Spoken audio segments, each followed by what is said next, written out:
Hi friends, welcome है आप सभी का। नमस्कार, सत श्री अकाल, जोहार। ठीक है, और क्या क्या बोलते हैं सब कुछ, हजरात, आदाब। ठीक है, शुरू करते हैं आज का वीडियो। देखिए, वीडियो को शुरू करने से पहले कुछ मैं इंट्रोडक्शन दूंगा। यह पेपर है हमारा वैक। वैक मतलब वैल्यू एडेड कोर्स, बी से वैल्यू एडेड कोर्स। ठीक है, यह झारखंड के सभी यूनिवर्सिटियों के लिए कंपलसरी सब्जेक्ट है। और इसमें कुछ चीज़ें और मैं बता देता हूँ, जैसे कि यह आपका रांची यूनिवर्सिटी हो गया, BBMKU हो गया। ठीक है, BBMKU। इसके बाद आपका नीलांबर पीताम्बर यूनिवर्सिटी NPU, और आपका VBU विनोबा भावे यूनिवर्सिटी। ठीक है, sorry, Vinoba Bhave university VBU। ठीक है, इन सभी यूनिवर्सिटीज़ में रखा गया है। इसके अलावा कोल्हान यूनिवर्सिटी और आपका SKMU भी है, बट SKMU और कोल्हान यूनिवर्सिटी में सेमेस्टर 4 में नहीं है, बल्कि इनमें आपको सेमेस्टर 2 में पढ़ना होता है। ठीक है, तो ये इसका बात नहीं करेंगे अभी हम लोग। इन सभी में आपको सेमेस्टर 4 में ये पढ़ना है। ठीक है, इन चारों यूनिवर्सिटी में आपको सेमेस्टर 4 में ये सब्जेक्ट पढ़ना है, जिसमें से आपका केवल विनोबा भावे यूनिवर्सिटी हजारीबाग को छोड़ दें तो बाकी आपका रांची यूनिवर्सिटी, BBMKU और नीलांबर पीताम्बर यूनिवर्सिटी, इन तीन यूनिवर्सिटियों में क्वेश्चन आपका ऑब्जेक्टिव आता है। तीन को यूनिवर्सिटी में क्वेश्चन ऑब्जेक्टिव आता है, जबकि विनोबा भावे यूनिवर्सिटी, कोल्हान यूनिवर्सिटी और SKMU में पेपर सब्जेक्टिव आता है। मतलब तीन को यूनिवर्सिटी में ऑब्जेक्टिव, तीन को में सब्जेक्टिव। ठीक है, बात करें तो अभी हम लोग क्वेश्चन आंसर करने वाले हैं। यह पूछा गया है विनोबा भावे यूनिवर्सिटी का। ठीक है, तो इसमें आपके 5 गो आया था। अच्छा, जितना भी यूनिवर्सिटी है सभी यूनिवर्सिटी में क्वेश्चन 50 मार्क्स का ही होगा और पास करने के लिए 20 नंबर लाना होगा। ठीक है, तो फिलहाल हम लोग जितना भी यूनिवर्सिटी में पूछा गया है, चाहे वो ऑब्जेक्टिव हो या सब्जेक्टिव, सब हम लोग देख लेंगे। उसके बाद मैं धीरे धीरे आपको ऑब्जेक्टिव करवा दूंगा। ठीक है, कंप्लीट। तो इसमें हम लोग विनोबा भावे यूनिवर्सिटी में पूछे गए क्वेश्चन का आंसर करने वाले हैं, इन्वायरमेंटल स्टडीज़ के। चलिए देखते हैं, आप लोग भी कितना सकिएगा, ट्राई कीजिएगा। हालांकि इसमें 5 ही आपके ऑब्जेक्टिव हैं। जिनका ऑब्जेक्टिव है उनका केवल 5 ही काम देगा। बाकी अगर आप सब्जेक्टिव वाले हैं तो सब्जेक्टिव वालों को भी काम दे देगा ये पेपर। ठीक है, देखिए 2022 से 26 में पूछा गया पेपर है। Full marks 50। ठीक है, टाइमिंग 2 आवर। और यहाँ पे देखते हैं तो पहला बोला गया है, मतलब जिनका ऑब्जेक्टिव आएगा उनका तो MR पे होगा, बाकी जिनका सब्जेक्टिव है उनका तो अच्छा है, क्योंकि सब्जेक्टिव में आसानी से पास कर जाइएगा, ऑब्जेक्टिव में आसानी से पास नहीं कीजिएगा। इसमें पहला क्वेश्चन पूछा गया था, when did Jharkhand came into existence. ठीक है, झारखंड राज्य की स्थापना कब हुई। तो आपको मालूम है झारखंड राज्य की स्थापना कब हुआ था, सबको मालूम है ना। नहीं मालूम है तो नोट कर लीजिए, 15 नवंबर 2000 ईस्वी को। ठीक है, झारखंड राज्य की स्थापना हुई थी। 15 नवंबर बिरसा मुंडा का स्थापना दिवस है, इसीलिए झारखंड राज्य का स्थापना दिवस मनाया जाता है। बिहार का 46%, ठीक है, एग्जैक्टली 45.80% है। राउंड फिगर में 46% बिहार को काटकर झारखंड बनाया गया, और वर्तमान जो बिहार है वह आपका 54% है। 54% अभी बिहार बचा है और 46% झारखंड बन गया। समझ गए। कब, 15 नवंबर 2000 को जब बना था हमारा झारखंड। उस टाइम पे झारखंड में जिलों की संख्या थी 18 और वर्तमान में जिलों की संख्या 24, यानी कि झारखंड बनने के बाद से 6 गो जिला बना है। ठीक है, चलिए इतना ही। अभी बहुत जीके है, अभी इतना ही बताऊंगा, नहीं तो फिर आप लोग का दिमाग टन टन करने लगेगा। दूसरा क्वेश्चन पूछा गया था, खनन का पर्यावरण पर सबसे नकारात्मक प्रभाव क्या है। तो देखिए, जब भी खनन होता है ना तो इसका पर्यावरण पे सबसे खतरनाक प्रभाव ये होता है कि जब भी खनन होगा तो पर्यावरण प्रदूषण कर देगा। चाहे कोयला की बात करें, कोयला खदान के सामने से अगर आप रेलवे में कभी गुजरिएगा तो देखिएगा, चाहे बाइक से चाहे बस से, पूरा सट गंदा हो जाएगा यार एकदम।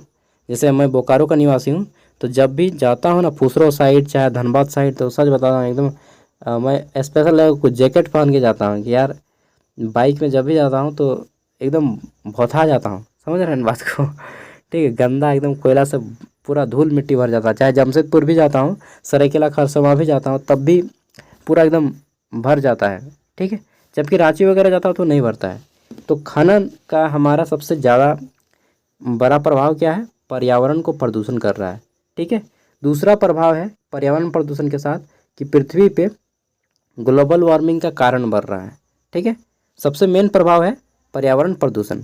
ओके, अब चलिए बताइए झारखंड में पाए जाने वाले 5 खनिजों के बारे में। मन में सोच लीजिए। पहला नाम सबको जानेगा, कोयला का ही लेंगे ना, कोयला। दूसरा नाम कोयला के बाद दूसरा जो उगता है झारखंड में, कोयला कहाँ कहाँ पे उगता है ये जानते हैं ना? धनबाद में उगता है, झरिया में। इसके अलावा बोकारो में उगता है, मतलब उगता नहीं है यार, खदान है, सॉरी, ठीक है। बोकारो, धनबाद, उसके बाद आपका लातेहार साइड में, लातेहार में है आपका, चतरा साइड में है, ठीक है। उत्तरी कर्णपुरा, दक्षिणी कर्णपुरा। मैं आपको जोन बता देता हूँ। एक है आपका दामोदर नदी बेसिन में कोयला पाया जाता है, ठीक है। ये आपका धनबाद बोकारो साइड में आ जाएगा, गिरिडीह साइड में। दूसरा पाया जाता है आपका उत्तरी कर्णपुरा और दक्षिणी कर्णपुरा साइड में, ठीक है, जिसमें आपने नाम सुना होगा सिकनी कोलवरी परियोजना। और तीसरा आपका आ जाता है संथाल परगना साइड में, ठीक है, जो आपका दुमका, साहिबगंज, वो सब जो एरिया पड़ता है वो सब में, ठीक है। तो झारखंड में इस तरह से यहाँ पे काम होता है खनन का। देखिए यह वीडियो आपको बहुत जानकारी देगा। धनबाद में जो आपका काम करते हैं कोयला खनन का, उसको बोलते हैं BCCL, गलत लिखा, BCCL, ओके। इसको हिंदी में बोलते हैं भारत कोकिंग कोल लिमिटेड। इसका मुख्यालय धनबाद में है, BCCL का। जो बोकारो और रांची साइड में काम करती है, ठीक है, इसको बोलते हैं CCL, सेंट्रल कोलफील्ड लिमिटेड। इसका मुख्यालय रांची में है। और जो आपका संथाल परगना साइड में काम करती है कोयला वगैरह खोदने का, उसको बोलते हैं ECL, ईस्टर्न कोलफील्ड लिमिटेड, ठीक है। इसका मुख्यालय आपका यहाँ पे है, क्या बोलते हैं यार, ये रे भाई, कलकत्ता में। और ये सभी इस तरह से बहुत सारा है, सेंट्रल हो गया, ईस्टर्न हो गया, नॉर्दर्न हो गया, NCL है वो नॉर्दर्न कोलफील्ड लिमिटेड, ठीक है। तो जितना भी राज्य में कोयला खनन हो गया, चाहे खनन का कोई भी काम होता है, इन सभी को कोयला खनन का सब मिला के एक यूनिट बनाया गया, कोल इंडिया, ठीक है। क्या बोलते हैं? COL, कोल इंडिया मंत्रालय है एक, कोयला मंत्रालय, कोल इंडिया। इन सभी का छोटा छोटा ब्रांच है, BCCL हो गया, CCL हो गया, ठीक है, ECL हो गया, NCL हो गया, ओके। तो इन सभी का जो मेन ऑफिस है कोल इंडिया का, यह आपका कलकत्ता में है, ठीक है। तो ये हो गया। और भारत का 40% जो आपका खनिज है वो झारखंड में पाया जाता है, ठीक है। और झारखंड भारत का सबसे बड़ा कोयला भंडारण में सबसे प्रथम राज्य है। ये हो गया, कोयला हो गया। इसके बाद जान लीजिए झारखंड में और क्या पाया जाता है? अभ्रक पाया जाता है, अभ्रक, ठीक है, क्वाड्रमाम पाया जाता है। ग्रेफाइट पाया जाता है, जो आप लोग पेंसिल में लिखते हैं ना ग्रेफाइट, वो ग्रेफाइट पाया जाता है आपका पलामू में। बेंटोनाइट पाया जाता है, जिसको मुल्तानी मिट्टी बोलते हैं, बेंटोनाइट, यह पाया जाता है कहाँ पे मालूम है? बेंटोनाइट ये आपका साहिबगंज में पाया जाता है, ओके। इसके अलावा आपका तांबा पाया जाता है घाटशिला में, पूर्वी सिंहभूम में है, ईस्ट सिंहभूम, जिसका मुख्यालय जमशेदपुर में है। इसके अलावा झारखंड में पाया जाता है यूरेनियम, जादूगोड़ा की खान है जो कि पूर्वी सिंहभूम में, ठीक है। यूरेनियम बम का नाम सुने? यूरेनियम बम, ठीक है, ये सबसे बम बनता है यूरेनियम से। यूरेनियम यह कहाँ पाया जाता है? पूर्वी सिंहभूम, घाटशिला में, सॉरी जादूगोड़ा में, जादूगरा, नरवा पहाड़, तुरामडी। इसके अलावा झारखंड में लोह अयस्क पाया जाता है, लोह अयस्क जिसको आयरन और कहा जाता है, जिससे लोहा बनता है, ठीक है। लोह अयस्क जो टाटा आयरन चलता है ना, टाटा आयरन जमशेदपुर में, टाटा स्टील, वह लोह अयस्क का फैक्ट्री है, ठीक है। आयरन और इंग्लिश में बोलते हैं लोह अयस्क। यह कहाँ पाया जाता है? यह पश्चिमी सिंहभूम में पाया जाता है, जिसका मुख्यालय आपका चाईबासा में है, ओके, लोह अयस्क। इसके अलावा झारखंड में पाया जाता है सोना, कोडार कोच्छा, नाम सुने? सोना पाया जाता है पश्चिमी सिंहभूम में, पूर्वी सिंहभूम में, ठीक है। इसके अलावा सोना जो है स्वर्णरेखा नदी के किनारे किनारे पाया जाता है। इसके अलावा लोहरदगा का नाम सुने? लोहरदगा में पाया जाता है बॉक्साइड। ये बॉक्साइड क्या है? बॉक्साइड वह चीज़ है जिससे एल्यूमिनियम बनता है। एल्यूमिनियम का जितना भी आपके घर में बर्तन है ना, वह बॉक्साइड से बनता है। और बॉक्साइड कहाँ पे उगता है? उगता नहीं है, सॉरी, मैं बार बार मतलब खेती उती का आदमी हो ना, तो उगता हुआ आ जाता है। जो लोहरदगा में खान है हमारा बॉक्साइड का। और इसका बॉक्साइड का जब खान है तो फैक्ट्री कहाँ पे है बॉक्साइड का? बॉक्साइड का फैक्ट्री है मूरी में। मूरी रांची जिला का एक प्रखंड है, मूरी हमारे घर के सामने ही है, ठीक है। यहाँ से हमारे घर से 20 किलोमीटर होगा मूरी, ठीक है। तो यहाँ पे बहुत सारा चीज़ पाया जाता है, इसके अलावा बहुत सारा है यार, मैं इतना ही बताऊंगा अभी, इस पे इतना ही याद कर लीजिए, ठीक है। आप लोग जानिए कम से कम कि हमारे झारखंड में क्या क्या मिलता है। तीसरा क्वेश्चन है भूमंडलीय उष्ण भूमंडलीय उष्णन का मुख्य कारण क्या है। इंग्लिश में समझिए इसको अच्छे से कि what is the major cause of global warming. Global मतलब वैश्विक, वार्मिंग मतलब तापमान का बढ़ना, यानी कि विश्व का तापमान बढ़ना, ठीक है। इसका कारण क्या है, मुख्य कारण। तो देखिए विश्व के तापमान बढ़ने का दो ही मुख्य कारण है। पहला क्या है, ऑटोमोबाइल। ऑटोमोबाइल मतलब जितना भी गाड़ी है, चाहे 2 चक्का हो, 4 चक्का हो, 12 चक्का हो, चाहे जय चक्का हो, ठीक है, जितना भी गाड़ी है ये सभी आपको ऑटोमोबाइल कहा जाता है, यानी कि ऑटोमोबाइल इंडस्ट्री। और दूसरा है कल कारखाने यानी कि फैक्ट्रियाँ। ये दो मेन रीज़न हैं आपके ग्लोबल वार्मिंग के बढ़ने का। विश्व का तापमान बढ़ाता है कैसे, उनसे जो गैसें निकलती हैं ना, कार्बन डाइऑक्साइड गैस हो गया, कार्बन मोनोऑक्साइड गैस हो गया, इन सभी से हमारा वातावरण गर्म हो जाता है। वातावरण गर्म होगा तो क्या होगा, हमारा हिमालय पिघल जाएगा, और क्या होगा, अंटार्कटिका पिघल जाएगा। पिघल जाएगा तो क्या होगा, फिर अब पृथ्वी डूब जाएगा। पृथ्वी डूब जाएगा तो क्या होगा, हम लोग मर जाएंगे। मर जाएंगे तो क्या होगा, मर जाएंगे तो क्या होगा, राम नाम सत्य हो जाएगा, ठीक है। चलिए समझ गए ना। तो यही है विश्व का तापमान बढ़ना, ग्लोबल वार्मिंग। भूमंडलीय का मुख्य कारण क्या है, ऑटोमोबाइल इंडस्ट्री और कल कारखाने। ओके, नेक्स्ट है हमारा 4 नंबर। इसमें पूछा गया है प्रदूषण का मानव शरीर पर क्या प्रभाव पड़ रहा है। तो जो प्रदूषण है इसका क्या प्रभाव पड़ता है, शारीरिक प्रभाव पड़ता है, मानसिक प्रभाव पड़ता है, ठीक है। कैसे प्रभाव पड़ता है, प्रदूषण का अगर ध्वनि प्रदूषण हो रहा है, ठीक है, जैसे ध्वनि प्रदूषण का मानव शरीर पे कान पे प्रभाव पड़ता है, ठीक है। उसी तरह से अगर वायु प्रदूषण हो रहा है तो हमारे फेफड़े को प्रभावित करता है, फेफड़ा, ठीक है। उसी तरह से अगर हमारा यूरेनियम प्रदूषण हो रहा है, जैसे जादूगढ़ा में जो यूरेनियम फैक्ट्री है ना, वहाँ के लोगों को जब जैसे कोई लेडीज़ अगर जादूगढ़ा में शादी होता है किसी का, तो वहाँ पे जो गर्भ होता है ना, वो गर्भपात हो जाता है। गर्भपात मतलब समझ रहे हैं, टाइम से पहले बेबी बॉर्न हो जाता है, और टाइम से पहले अगर बेबी बॉर्न हो गया तो वह डेथ बेबी निकलती है, ठीक है। या फिर कोई अंग ही इसका अपंग निकल जाता है, डिसेबल्ड। ये क्या है, यूरेनियम। और यूरेनियम जो है सीधे हमारा नर्वस सिस्टम, तंत्रिका तंत्र को इफेक्ट करता है। नर्वस सिस्टम को, एनएस को इफेक्ट करता है, तंत्रिका तंत्र को, ठीक है। तो ये है यूरेनियम का इफेक्ट, और इसको बंद करवाना इस फैक्ट्री को। जादूगरा में जो यूरेनियम की फैक्ट्री है इसको बंद करवाएंगे, ठीक है। अगर मैं ताकत आ गया ना मुझ में तो हम बंद करवा देंगे इस फैक्ट्री को, चाहे इसमें हम बहुत सारा बदलाव करवा देंगे। भगवान अगर मुझे ताकत दिया इतना तो, ठीक है, पावर इतना आ गया तो। क्योंकि हमारे झारखंड का लोग इसमें बहुत ज़्यादा बीमार पड़ रहे हैं, ठीक है। पूर्वी सिंहभूम का लोगों को देखेंगे तो रो लीजिएगा, इतना दुख है उन लोगों का। जहाँ पे जादूगोरा में जो फैक्ट्री बनी है यूरेनियम की, ठीक है, सच में दोस्तों एकदम रो लीजिएगा अगर आप देखिएगा तो। अपंग बच्चा पैदा होता है, ठीक है, उसमें उनकी क्या गलती है यार। गवर्नमेंट निकाल रही है यूरेनियम और झारखंड के लोगों को भुगतना पड़ रहा है। तो ये बहुत कुछ प्रभाव है। चलिए ऐसा दिखाता तो मैं रो लेता हूँ, ये सब बात जब भी करता हूँ इमोशनल हो जाता हूँ थोड़ा सा।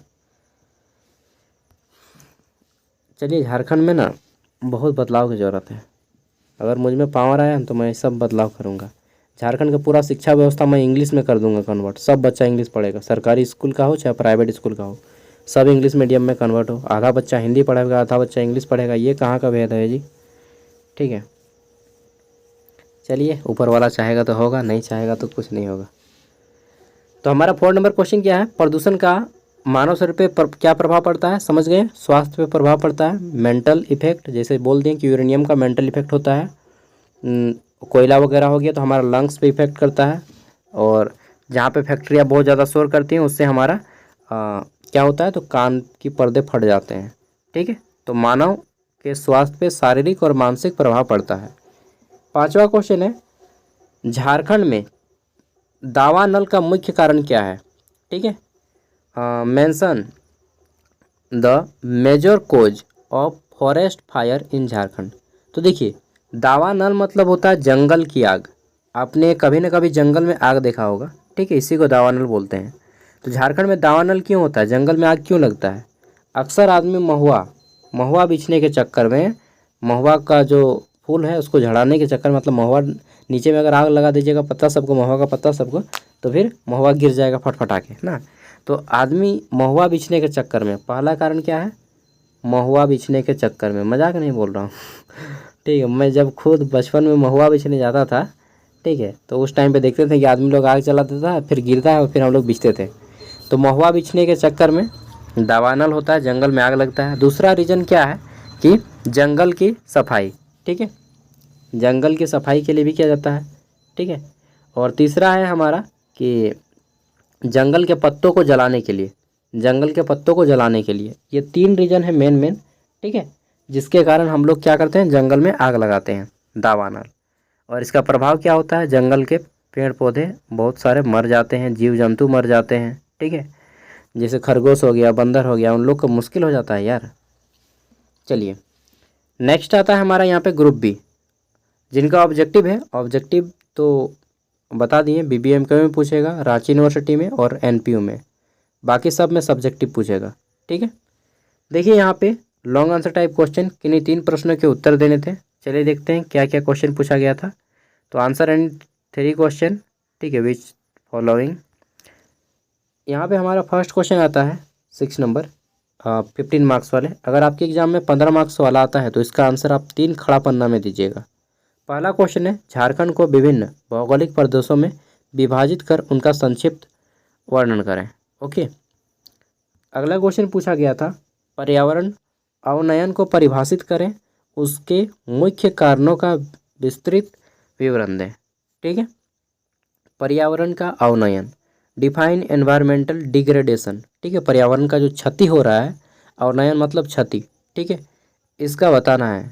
और उसके मुख्य कारण क्या क्या हैं, तो मेन रीज़न मैं बताता हूँ, सरकार नहीं चाहती है कि गवर्नमेंट नहीं चाहती है कि पर्यावरण सुरक्षित रहे। अगर पर्यावरण सुरक्षित रहना चाहती गवर्नमेंट तो फैक्ट्रियों को बंद करवा देती, बंद करा दो भाई, हम लोग जिएंगे आधुनिक युग, नहीं जिएंगे आधुनिक युग, ठीक है। चाहे फैक्ट्रियों को बार बार, तो और तो ज़्यादा फैक्ट्रियाँ लगा रही है गवर्नमेंट। अच्छा, गवर्नमेंट अगर नहीं चाहती तो बंद करवा दो, जितना भी फ्रिज है वो सब बंद करवा दो, ठीक है, पूरा देश पूरा विश्व बंद हो जाए, अपने बंद हो जाएगा। बड़े बड़े जो बुलेट वगैरह बाइक निकालती है कि 30 का माइलेज देगा, ठीक है, वो सब बंद करा दो। बाइक जो ज़्यादा लंबा चले, कम तेल पिए, वैसा केवल बाइक बनाओ। VIP बाइक ही मत बनाइए। अब मर्सिडीज बना रहे हैं, ज़्यादा प्रदूषण कर रहा है। और मर्सिडीज जैसे आप चलाइएगा तो मर्सिडीज में क्या होता है कि आपका माइलेज कम देता है, 5 किलोमीटर में 1 लीटर तेल पी जाता है, ठीक है। मर्सिडीज हो गया, BMW हो गया। तो गवर्नमेंट खुद चाहती है कि बर्बाद हो। ओके, रियलिटी है भाई। इतना अगर आपको देखिए, जब तक गवर्नमेंट कानून नहीं बनाएगी, नियम नहीं बनाएगी, तब तक कुछ नहीं बदलेगा। आदमी कभी नहीं सुधरेगा, ठीक है। आदमी को सुधारना होगा तो कानून का सहारा लेना पड़ेगा, अदरवाइज कुछ नहीं सुधरेगा। कितनों आदमी को पढ़ाइए, पढ़ पढ़ के थक जाइएगा। अल्टीमेटली जब विनाश हो जाएगा, दुनिया ख़त्म हो जाएगी, तब जाके ये रुकेगा, ठीक है। नहीं तो पर्यावरण और रुकने वाला नहीं है, एक बार जो शुरू हो गया तो हो गया। नहीं तो जब बजट बनता है, ठीक है, भारत सरकार का जब बजट बनता है, या फिर झारखंड गवर्नमेंट का, या फिर किसी भी स्टेट गवर्नमेंट का बजट बनता है साल में एक बार, जब बजट बनता है ना, उसी टाइम पे पर्यावरण के लिए कुछ फिक्स अलग से पैसा रखा जाए कि पर्यावरण पे हम लोग हर साल अपने जितना बजट है इसका 10% पैसा केवल और केवल जंगल लगाने में, जंगल बसाने में लगा देंगे। इतना पैसा करेगा, नहीं लगाएगा। अरे यार, झूठ मूठ का बच्चों को पढ़ा के क्या फ़ायदा है, ठीक है। तो चलिए, पढ़ा के यही फ़ायदा है कि हम लोग ही बदलाव करेंगे, उन लोग कुछ नहीं बदलाव करेगा। बचाना है तो पृथ्वी को हम लोग को ही बचाना होगा, हम लोग को ही फ्यूचर में आना होगा, ठीक है। पॉलिटिक्स में चाहे हो, चाहे एडमिनिस्ट्रेशन में हो, सब में, ठीक है, भागीदारी बनना होगा। और करप्शन करने के चक्कर में नहीं, पैसा कमाने के चक्कर में आइएगा तो फिर आप उसी का हिस्सा बन जाइएगा, बदलाव फिर नहीं कर पाइएगा। चलिए, जो भी है वो आप पे डिपेंड करता है, आप मानव बनिएगा या दानव बनिएगा, ठीक है। तो जलवायु परिवर्तन की गति को तीव्र करने में मानवीय क्रियाकलापों का वर्णन करें। कि जलवायु में जो परिवर्तन हो रहा है, ठीक है, मानव का तीव्र क्रियाकलाप, जैसे हम लोग क्या कर रहे हैं, खाना बनाने में कुकर गैस का यूज कर रहे हैं, ठीक है। इंडक्शन का तो यूज होता ही है, उससे लाइन ख़त्म होता है, ठीक है। तो यूज तो करना ही है, लेकिन हम लोग क्या कर रहे हैं, अपना बाल सुखाने के लिए एयर कंडीशनर लगा लिए हैं। वाह, ग्रेट ठीक है। पानी को ठंडा करने के लिए रेफ्रिजरेटर लगा लिए हैं, तो वो सब का जो निकल रहा है गैस, आपको मालूम है एयर कंडीशनर और रेफ्रिजरेटर मतलब फ्रिज, उससे CFC गैस निकलता है, क्लोरोफ्लोरोकार्बन गैस।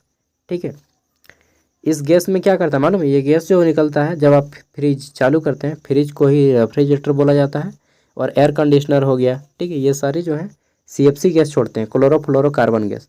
यह डायरेक्टली हमारे ओजोन परत को क्षय कर देता है, ख़त्म कर देता है, और ओजोन परत ख़त्म होता है तो फिर परावैंगनिक किरणें आती हैं पृथ्वी पर। तो बनाया किसने? ठीक है, वैज्ञानिक ने। ठीक है, इसका उपयोग का आदेश किसने दिया? सरकार ने। ठीक है, तो सरकार खुद कर रही है और बोल रही है कि रोको। कहाँ से रुकेगा यार कहाँ से रुकेगा? ठीक है, मैं देखिए फैक्चुअल बात इसमें कम कर रहा हूँ और प्रैक्टिकल बात ज़्यादा कर रहा हूँ। तो एकदम लिख दीजिए, कॉपी में उतार दीजिए, अगर आपके एग्ज़ाम में आता है तो लिख उतार दीजिए कि नहीं रुकेगा, जब तक विनाश नहीं होगा तब तक से नहीं रुकेगा। ठीक है, अगर रोकना है तो अल्टीमेटली हमें कानून बनाना पड़ेगा, बिना कानून के कोई नहीं मानेगा। आप कितना पढ़ा लीजिए, ठीक है, यहाँ तक कि आप भी नहीं मानेंगे। ठीक है, यहाँ तक कि मैं भी नहीं मानूंगा यार, मैं क्यों शरीफ बनूंगा, मैं भी नहीं मानूंगा, मैं भी फ्रिज लूँगा। ठीक है, कौन नहीं लेगा फ्रिज बताइए? वहीं अगर कानून बना दे कि नहीं, कि केवल और केवल कुछ सीमित व्यक्तियों को ही फ्रिज रखना होगा जो जो जो जो ये क्राइटेरिया फुलफिल करता है। ठीक है, जैसे जिसके घर में इतना पेड़ हो, जो इतना पेड़ लगाया हो जीवन में, उसको ही केवल फ्रिज रखने का अधिकार है। ठीक है, ऐसा कुछ कानून बने तभी जाके ये सब रुकेगा, नहीं तो कुछ नहीं रुकेगा। विनाश होगा, डेफिनेटली होगा। ठीक है चलिए, आप लोग बच जाइएगा, आप लोग का जीवन ख़त्म हो जाएगा, तब तक से हम लोग सब जीवन ख़त्म कर लेंगे, अपना जीवन जी लेंगे। हम लोग का बच्चा भी जी लेगा, बट हम लोग का जो बच्चे का बच्चा आएगा, यानी कि नाती पोता लोग, उन लोग के टाइम पे ये दुनिया ख़त्म होने के कगार पे होगी। तो क्वेश्चन है हमारा, वायु प्रदूषण के स्रोतों और प्रभाव क्या है, इसके समाधानों का वर्णन करें। What are the sources and effect of air pollution, discuss the suggestive section. तो वायु प्रदूषण किससे होता है आपको अब बताने की ज़रूरत नहीं है। ठीक है, इतना मैंने बता दिया। कोयला बता दीजिए, और पर्यावरण प्रदूषण के नाम पे ये जो मोटर वाहन चलता है, ठीक है, इन सबको बता दीजिए, काफ़ी है। इसके साथ ही मैं आपको एक घटना बता देता हूँ, आप लोग देख लीजिएगा। देखिए 1984 की बात है, भोपाल शहर है, ठीक है, वहाँ पे एक फैक्ट्री लगती है, भोपाल मध्य प्रदेश का भोपाल शहर में एक फैक्ट्री लगती है, उसका नाम था यूनियन कार्बाइड। क्या नाम था? UNI, अच्छा जो भी हो, ठीक है, स्पेलिंग मुझे याद नहीं आ रहा है। यूनियन कार्बाइड नाम की एक फैक्ट्री थी, जो कि उर्वरक फैक्ट्री थी। यहाँ पे 15,000 लोग मर गए थे इस फैक्ट्री में, उर्वरक की फैक्ट्री थी। यहाँ पे एक गैस निकलता था, कार्बन क्या जो नाम था यार, मैं भूल रहा हूँ गैस का। ठीक है, हाँ, मिथाइल आइसोसाइनेट नाम का एक गैस निकला, जिस गैस के कारण 15,000 आदमी मर गए उस शहर के, और वहाँ के बच्चे अपंग पैदा होते हैं। ठीक है, तो इसमें गलती किसकी है? गलती फैक्ट्री वालों की भी है और गवर्नमेंट की भी है। Government time to time check नहीं करती फैक्ट्रियों की, कहाँ पे फैक्ट्री सही किस रूप से काम कर रहा है। जैसे हमारे झारखंड में जादूकारा की जो फैक्ट्री है, वो सही रूप से काम नहीं कर रही है, गवर्नमेंट चेक नहीं करती है, बस उसको पैसा मिलना चाहिए बॉस। ठीक है, पैसा मिले वह दुनिया भूल जाएगी, बस जहाँ पे जैसा काम हो रहा है होने दो, कितना ख़राब हो उससे कोई मतलब नहीं है। ठीक है, तो हमारे भारत में कोई ये नई चीज़ नहीं है। चेरनोबिल दुर्घटना पढ़ लीजिएगा, चासनाला दुर्घटना पढ़ लीजिएगा। चासनाला हुआ था धनबाद में, चेरनोबिल हुआ था दूसरे देश में। ठीक है, इस सब को पढ़िए थोड़ा सा। इस पर मूवी भी बनी है, द रेलवे मैन। ठीक है, मूवी का नाम है the railway man, Hindi movie है एकदम। मुन्ना भैया को देखें मिर्ज़ापुर में, वही है। ठीक है, RAIL, रेलवे मैन, मस्त मूवी है, रो लीजिएगा एकदम। ठीक है, देख लीजिएगा, मिल जाएगा आपको। कहाँ पे मिलेगा? द रेलवे मैन आपको यहाँ पे मिल जाएगा नेटफ्लिक्स में, वहाँ से तो नहीं देख पाइएगा, टेलीग्राम से मिल जाएगा फ्री में। ठीक है, ओके बाय, मिलते हैं नेक्स्ट वीडियो में। इस वीडियो में मैंने प्रैक्टिकल बातें बहुत ज़्यादा कर दी, आपको इमोशनल कर दिया है, खुद भी इमोशनल हो गया हूँ।